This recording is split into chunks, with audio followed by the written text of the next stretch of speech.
말씀은 부귀영화를 얻는 것을 소중하게 생각하지 말고 지혜 얻는 것을 소중히 여겨야 된다, 이 말씀을 하시고 있습니다.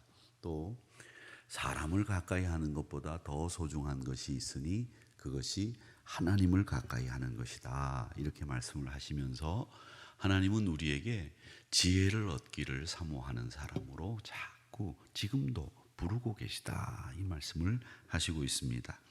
이 잠언에서 내 아들아 이렇게 부르는 말씀은 우리에게 꼭 필요한 말씀, 또 그리고 귀담아 들어야 될 말씀으로 친근하게 부르실 때에 내 아들아 이렇게 부르시면서 당신의 사랑, 지혜, 이것을 얼마나 소중한지를 일러주시면서 하나님을 가까이 할 때 지혜를 얻을 수 있다, 그리고 유익도 얻을 수 있다, 이걸 우리에게 가르쳐 주시고 계십니다.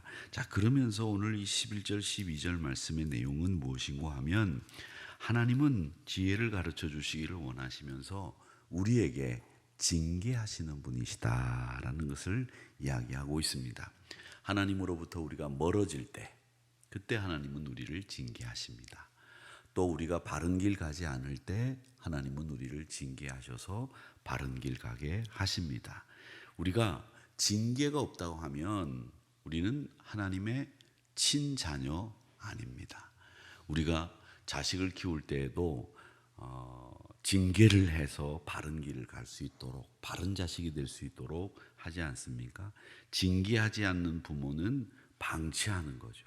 그런 것은 부모의 도리를 다하지 않는 겁니다.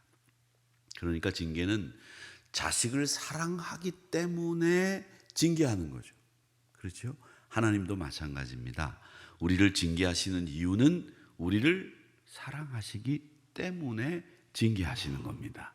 그래서 우리 하나님은 우리가 형통의 복을 받는 것도 좋아하시지만 사실은 고통의 징계를 내리실 때에 우리가 하나님의 사랑을 더 깊이 체험하고 느낄 수 있어야 됩니다. 그런데 우리는 일단 힘들면 뭐를 하게 되느냐? 원망하고 불평하고, 이건 뭐 이런 일이 다 있어, 내가 하나님을 얼마나 사랑하고 얼마나 헌신했는데, 이렇게 하면서 하나님 앞에서 더 멀어지고 하나님을 경히 여기고 이상하게 은혜를 다 까먹는 이런 일들이 생긴다는 거죠.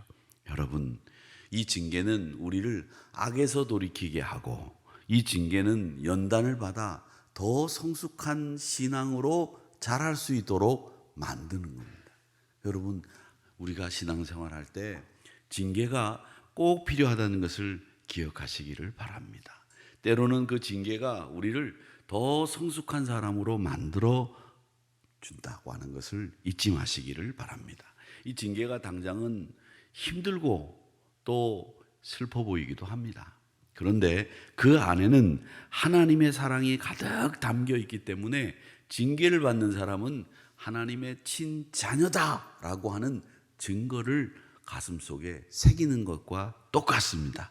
그러기에 이를 기억하고 하나님의 징계를 경히 여기거나 또 혹은 불평으로 받아들이거나 원망하지 마시고 늘 달게 받고 기쁘게 여기시기를 주님의 이름으로 축복합니다. 이건 우리 시대에 꼭 필요한 말씀이라고 저는 생각합니다. 요즘은 학교에서도 징계가 사라졌어요. 옛날에는 선생님한테 매 맞는 게 당연하다고 여겼습니다. 그 매 맞는 것이 어떻게 보면 하나님께서 우리 자녀들을 징계하듯이 그렇게 징계하는 거라 생각하고, 부모님들은 자녀들이 학교에 가서 매 맞았다 그러면 뭐라고 얘기하느냐? 네가 잘못했기 때문에 그랬다, 네가 더 열심히 해야 된다, 이렇게 가르쳤어요. 요즘 부모님들은 안 그렇죠? 학교에서 매 맞았다 그러면 어느 선생이야, 팔 걷어붙이고 학교로 쫓아간다고 합니다. 이 잘못된 거예요. 너무나 잘못된 것이다. 물론 저희 때도 선생님이 바른 징계를 하기 위해서 매를 드는 게 아니라 자기 감정에 겨워서 아이들을 때리는 경우들도 있었어요. 그런데 남학생들은 그런 것도 다 견디면서 크더라고요. 교회에서는 안 때렸습니까? 교회에서도 선배들이 교회 옥상에 가서 때렸고요. 다 때렸어요. 그런데도 매 맞으면서 자기 교회를 떠날 생각을 안 했어요. 그게 당연하다고 생각했죠. 아, 선배들이라면 때리는 거구나, 맞아야 되는구나, 신앙생활 하면서도 그렇게 했다고요. 그런데 요즘은 그렇게 하지 않습니다. 물론 매를 이유도 없이 자기 감정에 겨워서 때리는 것이 좋은 일은 아니지만, 우리가 매 맞는다고 해서 그것을 꼭 나쁘게만 생각하지 마시고, 그 사람이 어때서 어떤 이유로 때렸든지 간에 내가 그걸 잘 수용할 수 있다면 그게 여러분에게는 득이 되고 여러분에게는 더 성숙할 수 있도록 만드는 단초가 될 수도 있다는 거죠. 그렇기 때문에 여러분, 징계를 달게 받으시고 기뻐하는 저와 여러분이 꼭 되시기를 주님의 이름으로 축복합니다. 근데 13절에서부터 징계를 달게 받으라니까 아멘 소리가 적으세요. 네, 징계를 왜 받아? 징계 받게. 아멘. 징계를 달게 받으시기 바랍니다. 예, 그래도 아멘이 아멘 이렇게 하시는데 어쨌든 징계가 좋은 건 아니죠. 자, 그런데 보세요. 13절에서부터 20절까지 말씀에는 우리에게 뭘 주시느냐? 하나님이 지혜를 통해서 복을 주신다고 말씀해 주셨습니다. 13절 말씀을 보십시오. 지혜를 얻은 자, 명철을 얻은 자는 복이 있나니, 그렇게 말씀하시고 있죠. 18절 말씀에는 지혜는 그 얻는 자에게 생명나무라, 지혜를 가진 자는 복되도다, 이렇게 말씀하시면서 하나님은 우리에게 복 주시기를 원하시는 분이다라고 분명하게 이야기하고 있습니다. 늘 말씀드리지만 하나님이 주시고자 하는 것은 우리에게 복을 주시고자 하는 겁니다. 복, 그걸 하셔야 됩니다. 어떤 신학자들은, 또 어떤 목사들은 그런 얘기합니다. 복이라고 하는 것을 추구하는 것은 신앙인의 참된 자세가 아니고 우리는 정의를 구하고 지혜를 구하고 평등을 구하고, 예, 다 좋습니다. 그게 모두 통틀어서 한마디로 하나님은 뭐라고 말씀하시느냐 하면 복이라고 말씀하셨다는 거죠.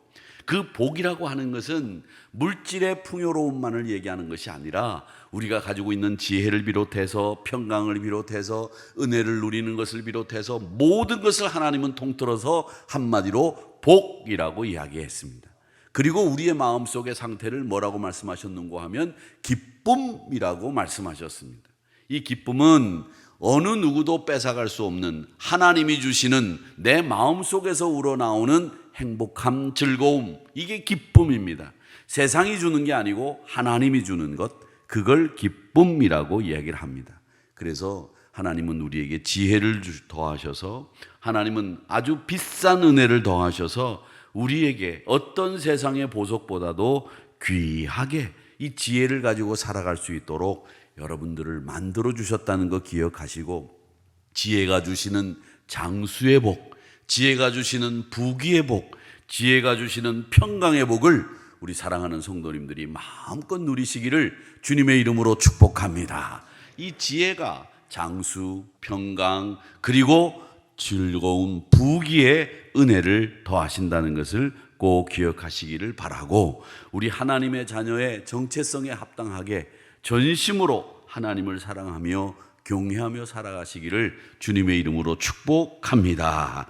자, 그 다음에 21절에서부터 26절까지의 말씀은 우리 하나님은 어떤 분이시냐를 이야기하시는데, 우리 하나님은 우리를 보호하시는 분이시다, 이렇게 이야기를 합니다. 여러분, 지혜가 없으면 평안히 길을 걸어갈 수가 없습니다. 발에 덫이 걸려 넘어지는 일도 많아집니다. 23절에 보니까 지혜가 있으면 네가 네 길을 평안히 행하겠고, 지혜가 없으면 네 발이 거치지, 지혜가 있으면 네 발이 거치지 않겠다, 장애물에 부딪히지 않는다, 이렇게 말씀을 하시고 있습니다. 그리고 지혜가 있으면 24절에 네가 누울 때도 두려워하지 않고, 네가 누운즉 내 잠이 달리로다. 단다, 달다라는 말은 sweet이라는 뜻입니다. sweet. 내 잠이 아주 달콤해. 지혜가 있는 사람들은 잠을 잘 때도 달콤하게 잔다는 거죠. 지혜가 없으니까 잠을 자도 달콤하게 안 자고 선잠을 자는 겁니다. 자다 깨다, 자다 깨다. 그렇게 잠을 자는 것이 지혜로운 사람입니다. 지혜롭지 못한 사람이라는 거죠. 근데 연세가 드시면 화장실 자주 가기 때문에 일어나는 것은 지혜가 없어서 그런 게 아니에요. 그냥 화장실 자주 가기 때문에 일어나는 겁니다. 그렇게 하시면 됩니다. 그런데 잠자면, 왜 그런 분들이 있잖아요. 머리에 땅만 닿으면 하시는 분들 참 행복한 분들이에요. 행복한 분들이에요. 어떤 분들은 머리에 땅을 대도 1시간이 지나도 말똥말똥, 2시간 지나도 말똥말똥, 새벽에 동이 트는데도 더 또렷해지고 말똥말똥해지고, 그 다음에 해가 뜨고 나면 잠이 스르르 오시는 분들, 그건 시차 적응이 안 된 것도 아니고 뭐 때문에 그런지 모르지만, 여러분, 지혜 있는 사람들은 잠이 달다고 이야기하셨습니다. 그 말은 뭘 얘기하느냐면, 이 지혜 있는 사람들은 하나님이 우리를 안전하게 보호해 주신다는 확신이 있다는 거예요. 그러니까 잠이 달다는 거죠. 하나님이 나를 지켜주신다, 이 확신이 있다는 겁니다. 사랑하는 성도 여러분, 갑자기 밀려오는 재앙도 두렵지 않고 하나님이 나의 유일한 방패라고 하는 것을 믿으면 내가 편안히 평강을 누릴 수 있고 잠도 달게 잘 수 있다고 하는 이야기를 하고 있는 말씀입니다. 사랑하는 성도 여러분, 이 지혜를 얻기 위해서 애쓰시기를 바라는데, 그 지혜가 금은 부기보다도 낫고, 그 지혜는 하나님을 가까이 할 때 우리에게 주어진다는 사실을 기억하시기를 바랍니다. 제가 목회를 하면서 이렇게 보면 그래요. 가방끈이 긴 분인데 약간 미련한 분이 계셔요. 가방끈이 굉장히 긴데 지혜롭지 못해. 그런데 어떤 분은 가방끈이 짧은 것 같은데도 아주 지혜롭게 하시는 분들이 많아요. 말씀의 중심에 서서 말씀대로 사시는 분들 보면 말이죠, 한글만 띄었어도 아주 지혜로운 분들이 정말 많더라고요. 여러분, 지혜는 학식의 정도, 학력의 정도에 따라서 지혜가 있고 없는 것이 절대 아닙니다. 하나님의 말씀을 가까이 하면 여러분은 지혜의 사람이 되고 지혜의 중심에 서게 되는 줄 믿으시기를 축원합니다. 하나님이 우리에게 좋은 것을 주시려고 하기 때문에, 항상 지혜의 사람으로 만들려고 하시기 때문에, 징계를 통해서라도 지혜에서 멀어지지 않도록 하나님은 만들어 주시고, 지혜를 통해서 우리에게 복을 주시려고 우리에게 방패가 되어 주시고 우리를 보호하신다는 사실을 기억하시면서 이심전심으로 하나님을 뜨겁게 사랑하는 우리 한우리 성도님들이 되시기를 주님의 이름으로 축복합니다. 어떤 마음이 들든지 간에 하나님 사랑하는 일 변치 마시고 하나님이 주시는 지혜로 굳건히 서시는 여러분들이 되시기를 주님의 이름으로 축복하면서, 징계를 받았다면 그것을 합당히 생각하고 또 감사히 생각하면서 내가 하나님의 자녀라는 증거를 얻었구나, 이렇게 생각하시면서 오늘도 승리하시는 지혜로운 평강의 주인공이 되는, 지혜가 주는 부귀와 지혜가 주는 평강을 누리시는 우리 한우리 성도님들이 되시기를 주님의 이름으로 축복합니다.